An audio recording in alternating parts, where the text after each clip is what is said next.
right, here we go. Let's go to work. Former President George W. Bush worked alongside other volunteers in Kabwe, Zambia's second-largest city, to renovate a health clinic which specializes in the early detection and treatment of cervical cancer. You're always the former president, but I want to come here as a laborer. I do want to be able to say that on this particular trip that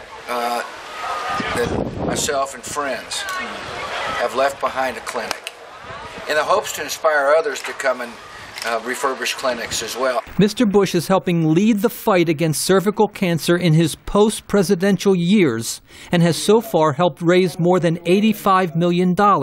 But he is a reluctant public spokesman for the cause and says he would prefer to contribute outside the media spotlight. Well, I hope you don't see much of it because I don't want to be in the news. In other words, I believe that quiet service is the best kind of service. In Zambia, Mr. Bush and his wife Laura also visited an orphanage where many of the children were born with HIV. The children are alive today because of President Bush's 2003 AIDS initiative in Africa that provided billions of dollars for retroviral drugs and treatment. It is an emotional tour full of hugs. See that cameraman right there? Give him away. And picture taking. I believe freedom is important for peace. And I believe one aspect of freedom is people to be free from disease. And so Laura and I are very much involved in this initiative. While Mr. Bush may prefer that his good work go unnoticed, he is following a familiar path that has helped refurbish the public image of other recent former presidents.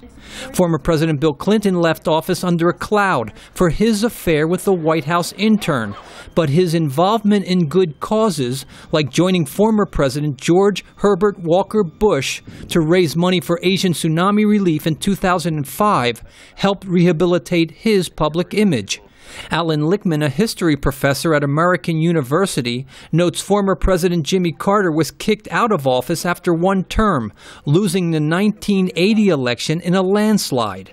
But he says Mr. Carter is now held in high esteem by many for his work in promoting democracy and eradicating guinea worm disease. Most observers believe that he was a much more successful former president than he was president of the United States, and of course was ultimately rewarded for all of this post-presidential activity with the Nobel Peace Prize. In his post-presidential years, George W. Bush seems to be finding his role in quiet service and seems genuinely unconcerned about his place in history.